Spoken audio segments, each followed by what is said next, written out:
الرجيم بسم الله الرحمن الرحيم قال الملأ الذين استكبروا من قومه لنخرجنك يا شعيب والذين آمنوا معك من قريتنا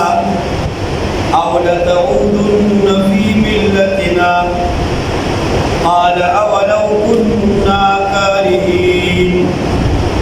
قد افترينا على الله كذبا إن عدنا في ملتكم بعد إذ نجانا الله منها وما يكون لنا أن نعود فيها إلا أن يشاء الله ربنا وسع ربنا كل شيء علما على الله توكلنا ربنا افتح بيننا وبين قومنا بالحق وأنت خير الفاتحين صدق الله العظيم. محترم نتورنا أولكم تاتا سوچکما نام سپارا ترجمہ باندې شروع کړي تاسو ټول ته دې محترم یقینا دا ډېره لویه خبره ده او زموږ د دې کلي او د علاقې لپاره دا ډېر لوی سعادت دی چې زموږ ستاسو جوماتونه الحمدلله د قرآن په درس باندې آباد مونږ د شیخ الهند پیروکار یو او د هغې چې مونږ ته کوم وصیت دی کوم وصیت چې هغې د ژوند په آخري حصه کې د خپلو خلکو ته هغه کړی کله چې شیخ الهند رحمت الله علیه د مالټې د جیل نه رها شو نو دا چې کوم متعلقینو د حضرت شیخ الهند رحمت الله علیه نو هغې ته یو دوه خبرې وکړې وایي زما د عمر تجربه زما د علم نه جوړ د مسلمانانو د سوال په وجه یو وجه د مسلمانانو خپل منځ کې اختلاف دی او دویمه وجه د قرآن مجید نه لرېوالی او د هغې نه بعد یې وصیت دا وکړو چې تاسو د قرآن درس د قرآن تعلیم نا عام الحمدلله نن زموږ ستاسو په کلي کې د یو سر رواق دی تر بل سره پورې تقریبا اکثرو جوماتونو کې د قرآن درس کېږي په دې دا کوم ماحول چې دی صحیح درد سے ہوئی په دې لمبه لمبه ماحول کې درد ده وایي غزل مې رنګ د رومان نه قبلوي دا چې کوم ماحول دی زموږ ستاسو ګیر چاپېره تاسو یقین وساتئ که د قرآن هغه درسونه د قرآن دا تعلیم دا رهنمایي ونه کړي زموږ د نوجوان نسل نو کېدای شي موږ تاسو لکه څنګه چې د خپل مستقبل په فکر کې یو او غواړو دا چې راتلونکي وخت کې زموږ د یو روښانه مستقبل وي نو زموږ ستاسو روښانه مستقبل دا د روحانه تعلیم سره او د روحانه کتاب سره تړلې دی او هغه روحانه تعلیم د قرآن دی هغه روحانه کتاب هغه قرآن دی که چېرته دغه تعلیم د قرآن نه وي او دا روحانه کتاب زموږ ستاسو په ژوند کې رانه شي نو تاسو یقین وساتئ چې موږ یو روحانه مستقبل ته نشو رسېدلی ډېره خوشاین خبره ده، ډېره د خوشحالۍ خبره ده چې په دې هر جمعات کې نه یو تقریبا په دویم جمعات کې زموږ ستاسو په علاقه کې د قرآن درس شروع دی. په ټولو کې الحمدلله مختار مولوي صاحب دي، دغه رنګې قریب آباد کې حمید مولوي صاحب دي، دغه رنګې دې جمعات کې هدایت حافظ صاحب، ورپسې جمعات کې الطاهر صاحب دي، بکیر آباد کې حافظ صاحب دي، روایت مولوي صاحب دي، دغه رنګې تر زورمنډۍ پورې تر ملیکینو پورې دا ډېر چاپېر څومره علاقه ده په هر دویم جمعات کې د قرآن درس هغه شروع دی. الله دې زموږ دغه ملګرو ته مزید توفیق ورکړي چې دغه درسونه قایم کړي او دا چې کوم د جمعات سره متعلق خلک دي هغې ته دې الله تعالی توفیق ورکړي چې په دغه درسونو کې داسې ډډ کر په خپله باندې هم کښېني او بیا د خپلو ټولو ملګرو ته هم دعوت ورکړي. زه بله د شبې جمعې له دین ورته ویله یو امیر صاحب بیان اورېد نو ډېره عجیبه غوندې خبره وکړه. هغه وایي موږ په جومات کې 15 کسان نو چې 15 کسان کله مشوره وکړي او دې مشوره کې دا خبره طی کړي چې انشاءالله مازدیګر به موږ یو ملګري سره ملاقات نو دا 15 کسان چې د یو سړي ملاقات ته لاړ شي او هغه ته ووایي چې که دی ماښام به راځې موږ سره به کښېنې نو ستا د پښتو په کې دا اعلان کړي چې په کور درشم نن د پښتو په دې مېلمه ته کړي وږې سترګې سړی چا له کور نه لاړ شي او هغه ته دعوت ورکړي نو دا زموږ د پښتو معاشره ده خامخا هغه دعا او هغه دعوت چې دی نو هغه قبلوي. نو چې 15 کسان روزانه یو کس پسې ځي او یو ته دعوت ورکړي او ځان سره یو ملګري جوړوي نو په میاشت کې د 15 سره دا تقریبا 30 کسان نور هم جوړېږي نو 15 سره چې 30 کړي نو دا 15 سروي شو او په کال کې تقریبا 300 شپېته یا 15 شپېته راځي نو چې روزانه یو ملګری سړی جوړوي نو کم از کم دا 300 ملګري دا دې ځان نه جوړ شي. نو زموږ کمې دا دی چې موږ اکثر هغه ملګري وي وایي زموږ په جومات کې 45 کسان هغه دي چې هغې چینه راکوي زموږ په جومات باندې 45 کسان هغه دي چې هغې چینه راکولې ده او په 45 کې په خپله 45 دي نو نورو ته به دعوت څه ورکړي هغه به تا سره یو ملګري بس صحیح نو موږ په خپله چې نه یو نو نورو خلکو ته به دعوت څنګه ورکړو غني تقریبا دا دی چې دا دومره خلک ناست صحیح که تاسو یو کس ته دعوت ورکړئ او هغه یو ملګری ځان هر چا یو ملګري کا هر چا یو ملګري داسې نه ده که نه چې مثلا څنګه زما هدایت ته پسې ملګري عبدالرحمن پسې هر سړی خپله ډلې کل حزب بما لدیهم فرحون هر سړی خپلو ملګرو سره خوشحاله وي نو د هغه یو ډلې نو که دې ځان سره یو ملګري تاسو یقین وساتئ ښه مصممه اراده م ورته وکړه نو دا رز به لرې وي چې هغه کې به ستاسو په جومات کې ځیني او بیا خصوصا دا ځوانه طبقه دې وخت کې خو انتهایي ضرورت دی دا خلک ته خدای شته چې دا کوم ماحول دی صحیح ما ته یو ملګري وي استاد یې نه وایي دې ټي وي کې مازدیګر د 3 بجې مخکې ستاسو یاد چې دې مې تلاوت کړه نو وایي زه د دې نه سبب زده کوم نو دا ټیک دی نو ما ورته ویل نه وایي ولې ما ورته د تلاوت په معنا او بیا د 2 غنټې ټي وي ته راسې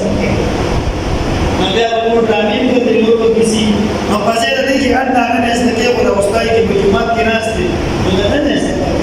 ځکه دې خو ناست دی دپاره دا ټي وي خو د دې لپاره نه دی چې ته دې راوت زده کوي خو دا استاد یې خو دې لپاره ناست دی که ته دې قرآن زده کوي نو که دغه شان تاسو مثلا یو ملګري ته دعوت ورکوو او هغې راتلل نو انشاءالله دا راز لرې نه ده ما نن ملګرو ته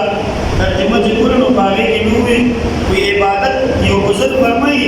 وایي عبادت هغه عبادت دی چې هغه علی وجه البصیرت دی یعنې ته عبادت کوې نو د عبادت په روح باندې پوهې او بیا عبادت کوې نو تا ته په عبادت کې خوند هم درځي او خوند به درله هم درکوي او وایي که بغیر د بصیرت نه او بغیر د پوهې نه سړی عبادت کوي وایي دا داسې ده لکه خر چې ګیر چاپېره تاوي چې هغه تاویږي هغه ته دا پته نه وي چې زه څه لپاره تاویږم خو مالک په یو طرز باندې اموخته کړی دی او هغه په هغې کې تاویږي را تاویږي بس نور د خپل پروګرام نه خبر نه دی موږ عبادت کوو عبادت مقصد نه موږ هله خبرېږو چې موږ کم از کم د عبادت د علم پوه حاصل بیا موږ له خوند هم راکوي بیا موږ له مزه هم راکوي ځکه موږ د هغې په روح باندې نو بهرحال محترمو ستاسو د ټولو دې مبارک وي او ډېره د خوشحالۍ خبره ده چې نن تاسو الحمدلله ځکه زما یاد وي چې لږې ورځې مخکې لږه موده مخکې هلته مدرسه کې موږ ناست وو نو د بعضې ملګرو اگر چې کوم ملګرو ډېر اصرار و چې ترجمه به کوم هغې پکې وینم نه صحیح و هغې کې چې کوم بدرې ملګري مدرسه کې حافظ صاحب ته وویل چې یاره دا ترجمه شروع کړو نو دم ماته مدرسه کې استاد دغه شانې اراده ده څنګه دې خوښه راغله دې نه خوښه بله نشته هغه تاسو شروع کړو نن نه هم استعمالي ته راوست صحیح داسې به پوه یم نه یې که خیري او یو ورځ به ختم شوي صحیح بیا مسکین مالونه به غیر وکړو تاسو ته په سر باندې ځکه دا وړه خبره نه ده حضرت عمر رضی الله عنه سورې بقره ختمه کړو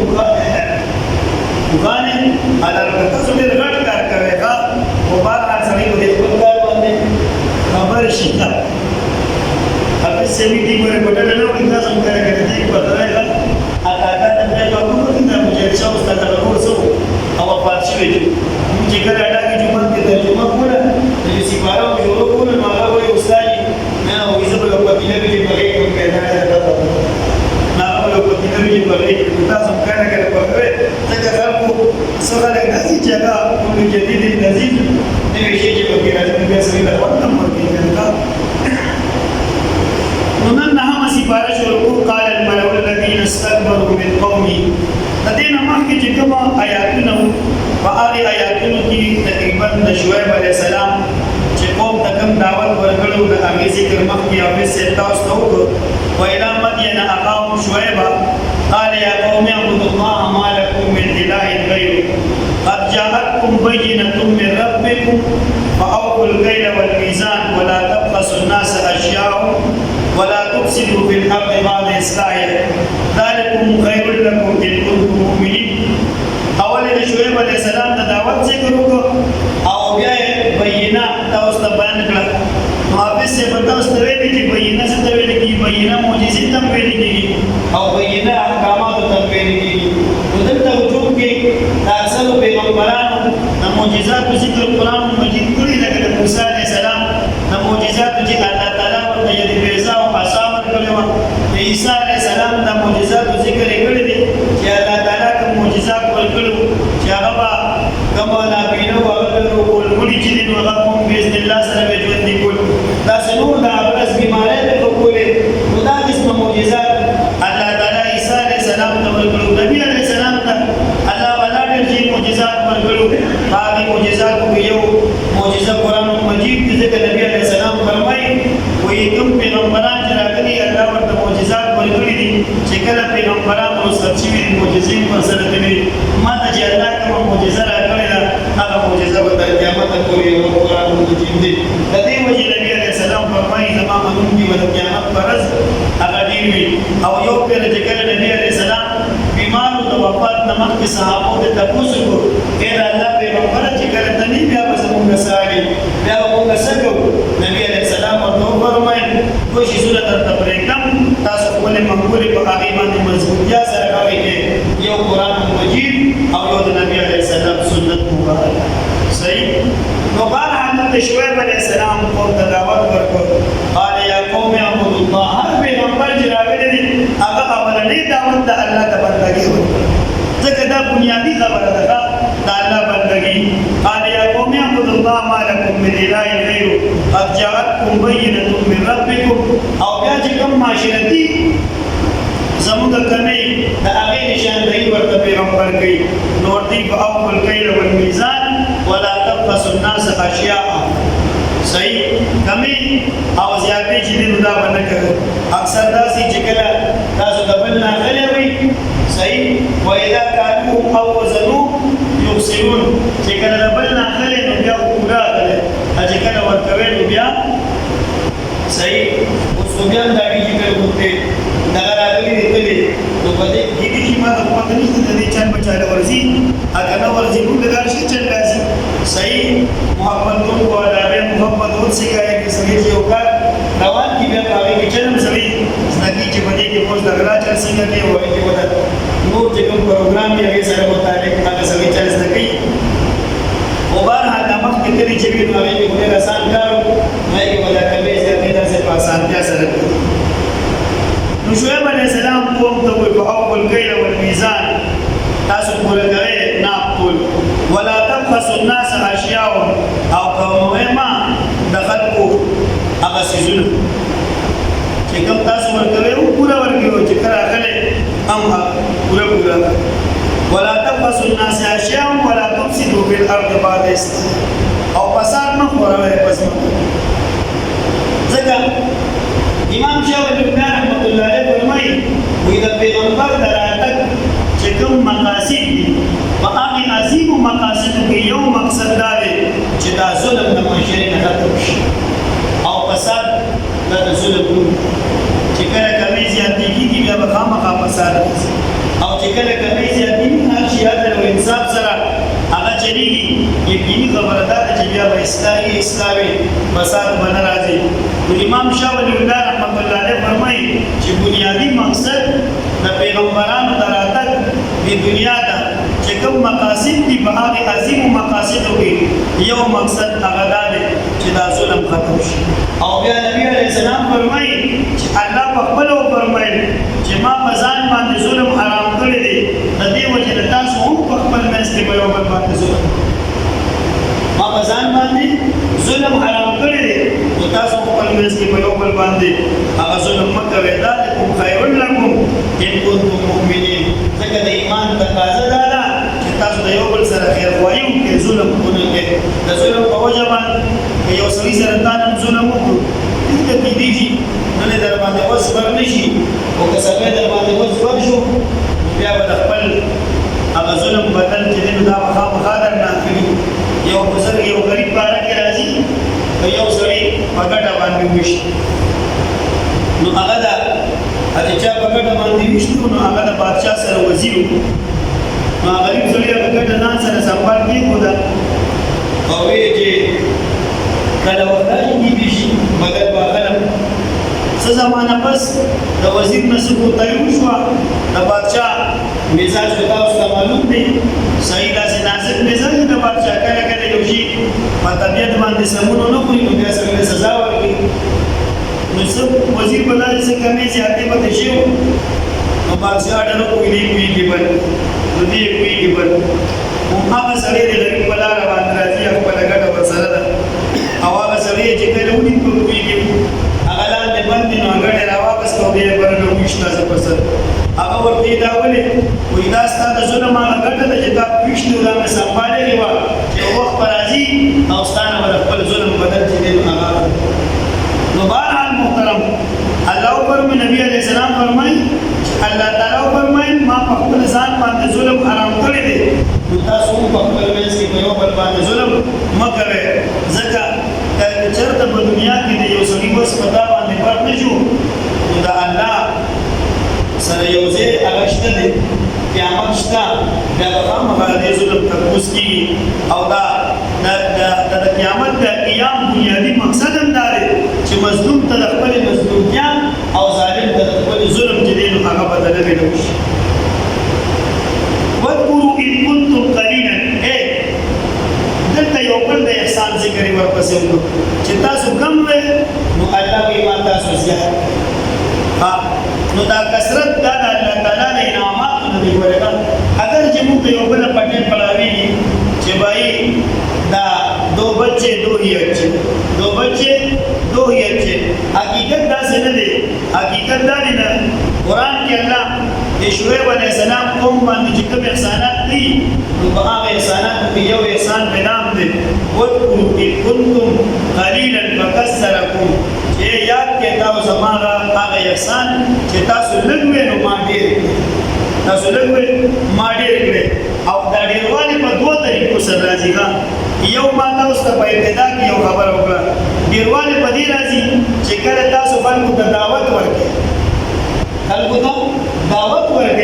او د دعوت د لارې خلک راجمع کوي ستاسو کثرت به راځي او دویمه ده چې کله تاسو بیبیانې مثلا د یو په ځای دوه د دوو په ځای درې او د دریو په ځای باندې څلورې صحیح نو بیا وستاسو کثرت راځي او کثرت ته وایي چې استاد نو په دې وخت کې کثرت چې دا مشکلات دا مشکلات دي په دې وخت کې د قاضي فضل الله سے یو ورځ وی دا الله تعالی هغه کې باران ډېر دي نو قاضي سے وی په دې وخت کې دا الله تعالی د خپل نعمتونو ډېر زیات شي یو باران ډېر دي او دویم دا ماشومان چې دې دا بچیان ډېر دي بچیان څنګه دي نو یو خدای دا نعمت کم صحیح نو قاضي سے ته جوړي وي حضرت وي نبی عليه السلام کوی زما امت سیوا زما امت سیوا کې اته چې دا نعمتونه دې خدای کم دي نو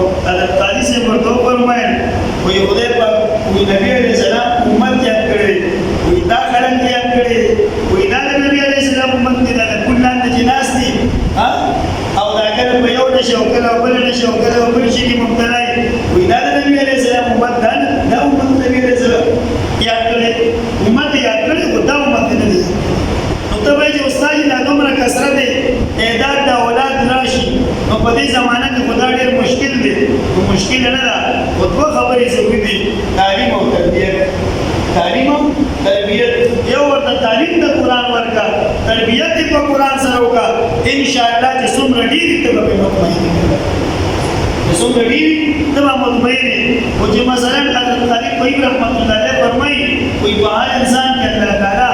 دو صلاحیتونه کړي یو صلاحیت دا دی چې دې په خپل خبره پوهیږي بل صلاحیت دا دی چې دې بل په خبره باندې پوهیږي شي اوس دا ټول صلاحیتونه الله ورکړي دي لپاره دي چې دا کوم نظام او پروګرام الله تعالی را لګړي دي استاد دغه نظام په خپل ځکه ځکه دا صلاحیت په تاسو مشته ځکه او بیا چې کله مستقر یا دغه نظام خلقو ته ورسوي نو ته نه هغه پروګرام چې د کوم مقصد لپاره الله تعالی پتا کې دا استعداد کړي دا صلاحیت او دا ملکه پتا کېږي نو هغه ملکه او صلاحیت د سره ته باغ ځای باندې استعمالې نه ځکه دغه پروګرام نه خلقو ته رسي نو بیا خو به انجام وکړي بیا خو به انجام همدغه چې کوم زموږ ستاسو مغلوب دي د دې وجه مثلا ستا ډېر مثلا هغه اولاد دي او ستا ډېر کثرت دي او هغه ستا لپاره مشکل نشي جوړېدلی او د هغې لپاره یو صورت دا دی چې ته تعلیم د قرآن ورکړه تربیت یې د قرآن د لارې وکړه انشاءالله د هغې انجام به بهتري او د کوم مستقبل سوچ چې ته کوې چې زما مستقبل او زما د اولاد دی یو روښانه مستقبلي هغه به انشاءالله په دې سره راځي نو الله فرمایي واذكروا اذ كنتم قليلا فكثركم وانظروا كيف كان عاقبة المفسدين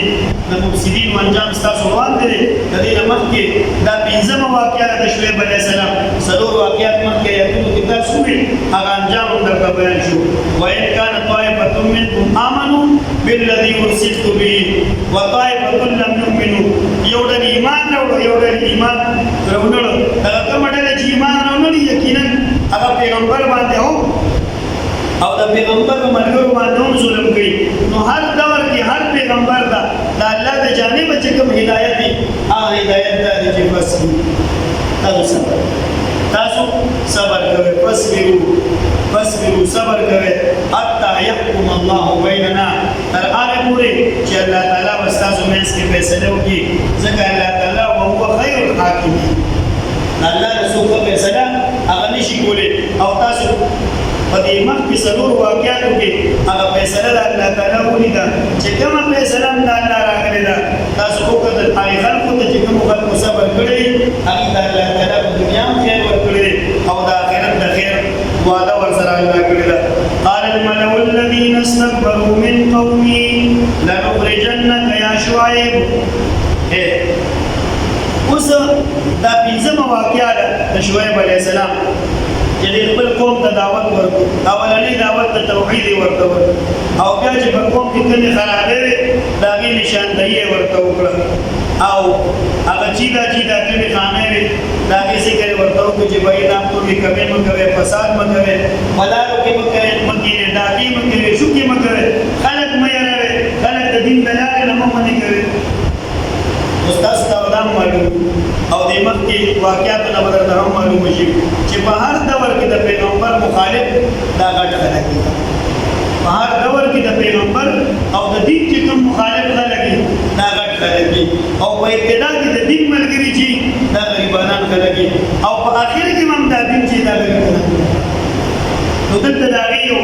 نمونه تاسو ته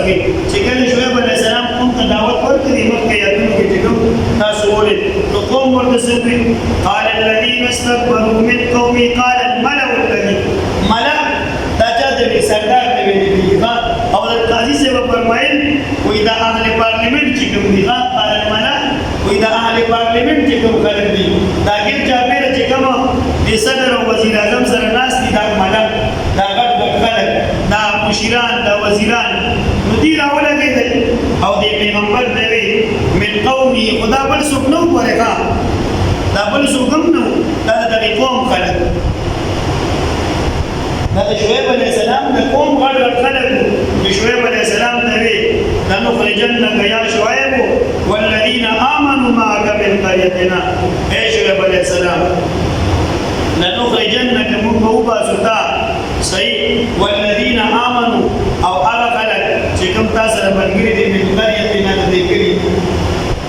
ته زمونږ دی دا مونږ چې د کوم خلکو عبادت کوو د کوم یزونو عبادت کوو یا په دې کوم خرابو کې مونږ مبتلا یو یا ورا سره په دې کې ملګری شي یا ورا سره په دې کې ملګری شي اګه په دې کې نه ملګری کېږي را سره نو بیا یاد ساته ته به هم د دې کړي نه مونږ کې او دا تاسو سره چې کوم ملګری دا وایي ته د زورور هم بیا دا کوي زورور دغه کوم غریب او کم کمزوري نو همیشه چې د خپل حق مطالبه کوي هغه باندې ظلم کوي او دا اوس خبره نه ده چې یې بیا چوک وکړه او بلکې د مدې د ورکه موږ تاسو سوچو زموږ د عمل چې دا موږ وایو چې بای دا لا اله الا الله په نوم باندې جوړ شوی دی صحیح او دا د اسلام په نوم باندې آزاد شوی دی د دې لپاره آزاد شوی دی او زه یو عجیبه خبره تاسو ته موسی علیہ السلام چې کله د خپل قوم د فرعون نه واپستو لاړ او په دریاب باندې پورې وکړ دا واقعیا نه بیانوم ځکه تاسو ته معلومه ده الحمدلله نه مې سیمارې ته ورسېدې نو چې کله په دریاب باندې پورې وکړ نو د قوم یو مطالبه وکړه د موسی علیہ السلام موسی علیہ السلام ته ویل چې اوس موږ آزاد شو اوس موږ آزاد شو نو موږ د پر یو قانون پکار ځکه موږ به دا ژوندګي چې تېرو نو دا به د یو قانون یو دستور لاندې تېرو دا به داسې خپلې خوښې نه تېرو نو موږ د یو قانون پکار دی نو موسی علیه السلام الله ته سوال وکړ الله ورته تورات ورکړ تورات معنا هم تعلیم دی نه د تورات معنا څه ده قانون نو الله قانون ورکړ نو دلته علما یو ډېره عجیبه خبره لیکي وایي ګوره د آزاد قوم دپاره چې کوم قانون پکار دی هغه قانون به د خدای کار د آزاد قوم دپاره د خدای قانون پکار دی ځکه د موسی علیه السلام قوم کې بلاو کې اران خلک هم موسی علیه السلام هم هارون علیه السلام هم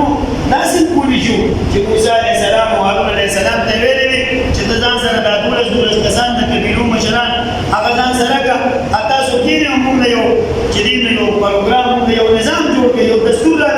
جوړ کړي چې په هغه دستور باندې موږ عمل وکړو نو دی ورته ونه چې ته موږ یو دستور جوړ کړه بلکې موسی علیه السلام ته وویل چې ته خدای پاک ته سوال وکړه چې موږ د خدای پاک یو قانون او یو دستور راوړي ځکه اوس موږ آزاد یو او د آزاد قوم دپاره چې کوم قانون او دستور پکار وي هغه به د خدای والا نظام وي هغه د خدای والا قانون او دستور وي نو موږ تاسو هم د ازادۍ مطالبه هغه کړې وه چې موږ له ازادي پکار ده چې کله موږ آزاد شو موږ د لا اله الا الله په نوم باندې آزاد شو نو موږ هم چې کوم آزاد قوم دپاره کوم قانون پکار وي موږ هم هغه قانون پکار نو موږ د قانون نه خدایي قانون پکار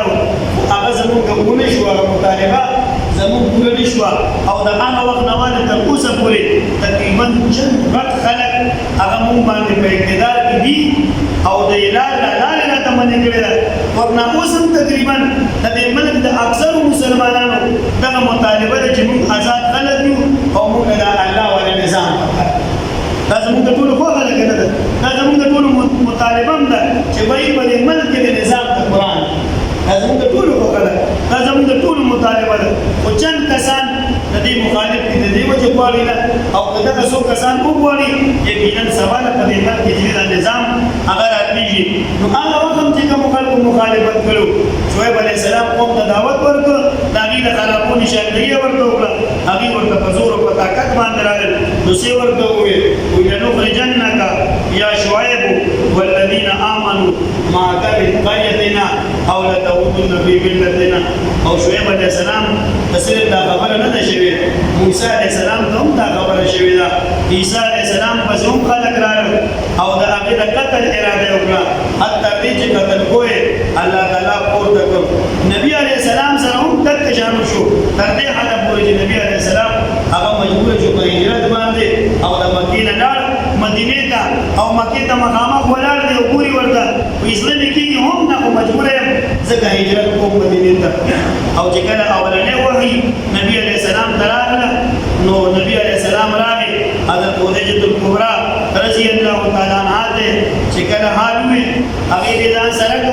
او لاړ د هغه ورور ورقه ابن نوفل او هغه الله تعالی مخکینی کتابونو علم ورکړو هغه ته چې کله دا اولاد بیان کړي چې دغه شان واقعیا ده هغه ورته وي دا خلک بتاله دی وطن نه وباسي دا خلک بتاله دی کلینا وباسي وی کاش چې هغه وخت وي چې ما تا سره مدد کړې نو نبی علیہ السلام ورته فرمایي چې دا خلک ما ولې وباسي ما ودې سره زبر نه دی کړی ټول عمر دې کې پای کړی دا د دې امانتونه مې ځان سره کېږي دې ته مې د خیر خبره کړې ده دا ولا خلک ما وباسي ولې هغه ورته وي دا یوازې تاسو سره باندې کېږي دا چې کوم پروګرام راوړی دی دا چې جام پیش کړی دی هغه سره شعیب علیہ السلام ته قوم وي ويا شعیب لنخرجنك يا شعيب والذين آمنوا معك من قريتنا أو لتعودن في ملتنا لتعودن في ملتنا یو اعتراض واردی اعتراض دا واردی چې شعیب علیہ السلام مخکې د دې په دین باندې چې اوس ورته وایي ته واپس په دین ته راشه صحیح نو دا غي جواب دا کوي چې شعیب علیہ السلام د دې په دین باندې نو او د شعیب علیہ السلام سره چې کوم خلک ملګری هغه کې اکثریت د دې په دین باندې او چې هغه خلک ډیرو شعیب علیہ السلام چې دین هغه आवाज نو او سیور دا اکثر حکم الکل ځکه د اکثر حکم چې دا د ټول شعیب علیہ السلام د خپل قوم سره حساب د دې وجه ورته وي چې خپل دین ته واپس شي کنه د وطن نه بده وباسي لنخرجنك يا شعيب شعيب عليه السلام ورته جواب قال ولو كنا كافرين دا خبره زموږ خو نه ده لکه موږ نه خوښو چې موږ دا الله ولا دین پریږدو دا الله ولا پروګرام پریږدو او دا غي مخالف پروګرام سره ملګری شو قد افترينا على الله كذبا ان عدنا في ملتكم او کوم دا سوق نعوذ بالله دا موږ په الله باندې دروغ قد افترينا على الله كذبا ان عدنا في ملتكم کوم ستاسو دین ته واپس شو ان دا دین نه لاره تیاګو دا موږ په الله باندې دروغ وایو بعد ان نجنا الله بنا باوجود پس دلینا چې الله تعالی موږ دې دین نه بچو زموږ د بارنده ډېر په احسان او د انعام خبره ده چې الله تعالی د مسلمانانو په کور کې پیدا کړی او موږ ته راته د ایمان او اسلام چې دی هغه له شوی دی د دې کې چې موږ په دې نور خلکو کې پیدا لري پته نشته چې بیا موږ د دین او د اسلام او د ایمان دا انعام او احسان برابر دی او په دې یا که مثلا دا زموږ په اختیار باندې پرېږي دا چې کوم کې چې ماحول دی په دې ماحول کې یقین دې چې موږ د ایمان ورلاره وما يكون لنا شعيب عليه السلام ورته وما يكون موږ مناسب دانه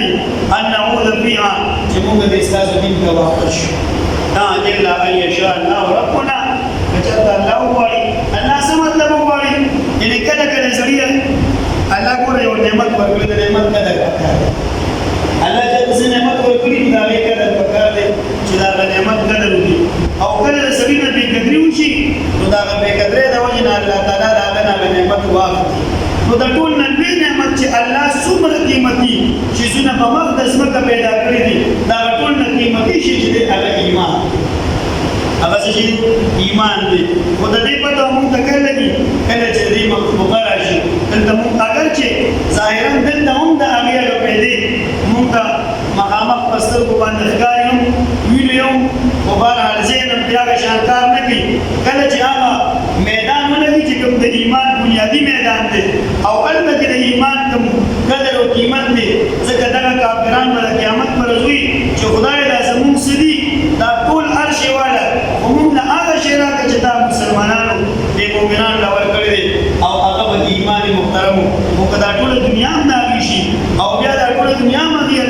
ورکړي او دا غي بدل کې د ایمان مطالبه کوي ایمان ورکړي دا دومره قیمتي شی دی نو چې کله یو نعمت الله انسان ته ورکړي او دې دا غي نعمت به قدر وکړي نو کله کله هغه نعمت ته الله تعالی واخلي نو دی وایي شعیب علیه السلام وی الا ان یشاء الله ربنا وسع ربنا كل شيء علما دا وایي کچته زموږ څه به قدر وشو او دا غي په وجه باندې الله تعالی زموږ د نعمت واغسته نو دا د الله په اختیار کې ده ورنه موږ دې خبره تیار نه یو چې موږ تاسو دین ته واپس شو ځکه ورکړې نعمت څوک بیا پرې دینه هم او زمونږ توکل په الله باندې الله توکلنا همیشه د پاره د پیغمبرانو د نیکانو خلقو دا توکل او اعتماد د الله په ذات باندې نبی عليه السلام هم دعا کوله حسبنا الله ونعم الوکیل نعم المولى ونعم النصير اني توکلت على الله ربي وربكم نو دا دعا شعیب علیہ السلام ذکر ہوئی علی اللہ توکلنا چې زموږ توکل دی په الله باندې ربنا افتح بیننا وبین قومنا بالحق او چې کله بیا ډېر تنګ شو د قوم د عذابونو د تکلیفونو د مشکلاتونو تاسو د نوح علیه السلام واقعه مخکې اورېده د نورو پیغمبرانو حالات مخکې اورېدل چې کله پیغمبران د خپل قوم نه ډېر تنګ شي نو بیا الله ته سوال وکړي چې خدایه اوس زموږ د قوم یې څه فیصله خدایا او زموږ نوح علیه السلام نیم سوه کاله قوم ته دعوت ورکړه او په هغې کې اتیا یا کم او زیات دا کسان تیار شو خو چې کله د هغې تکلیفونو د حد نه تجاوز وکړه نوح علیه السلام دعا وکړه چې خدایه اوس زموږ منځ کې فیصله وکړي شعیب علیه السلام چې کله دې تکلیفونو ډېر تنګ شو نو بیا دعا وکړه چې ربنا افتح بیننا وبین قومنا بالحق خدایا زمونږ او زمونږ د قوم منځ کې فیصله وکړي وانت خیر الفاتحین ته بهترین فیصله کوونکی قال الملأ الذين استكبروا قال اوي على سردارانو چې متکبرو من قومي د قوم د شعیب علیه السلام لنخرجنك وباسطك قال يا شعيب عليه السلام والذين او آيات كل آمنوا جيمان لوري تاسرا من قريتنا تدخل كلنا او لتعودن يا تاجت واپس راشي بملت زمونکی قال شعيب عليه السلام قلتوي اولو كنا كارين اگر چکمونک بیزارا دینا قد افترينا على الله كذبا فتحقیق سره ترینا او بطلو پالا بندرو کن اتنا کمو واپشو فی ملتکم بملت ستاسو کی بعدا پس دینا اتنا جان اللہ چی بچکموگا اللہ تعالی ندی بی دینینا وما یکون لنا اندی مناسب زمون دفارا ان نعود فیها جنو واپس راشو دی بی دینینا الا ان یشاء اللہ فآل سنت کی حقواری اللہ زمونگا چی رب زمونگا دی وسیع ربنا او وسید رب زمونگا کل شئی پارشیز باندی علماً پیدوار دا علم سرا علاللہ توکلنا فاللہ باندی توکل بزمونگا ربنا ایر بزمونگا افتح فیصلو بزمونگا میستی وبین قومنا او بمیز دا قوم زمونگی بالحق با حق سرا وانت خیر الفاتحین او تبہترین فیصلہ کرتی الحمدللہ والعاقبة للمتقين والصلاة والسلام على محمد وآله وصحبه أجمعين ربنا اغفر لي ولوالدي وللمؤمنين يوم يقوم الحساب ربنا هب لنا من أزواجنا وذرياتنا قرة أعين واجعلنا للمتقين إماما اللهم رب اشرح لي صدري ويسر لي امري واحلل عقدة من لساني يفقهوا قولي اللهم اغفر لحينا وميتنا وشاهدنا وغائبنا وصغيرنا وكبيرنا وذكرنا وانسانا اللهم من احييته منا فاحيي الاسلام ومن توفيته منا فتوفه الايمان وصلى الله تعالى على خير خلقه محمد واله واصحابه اجمعين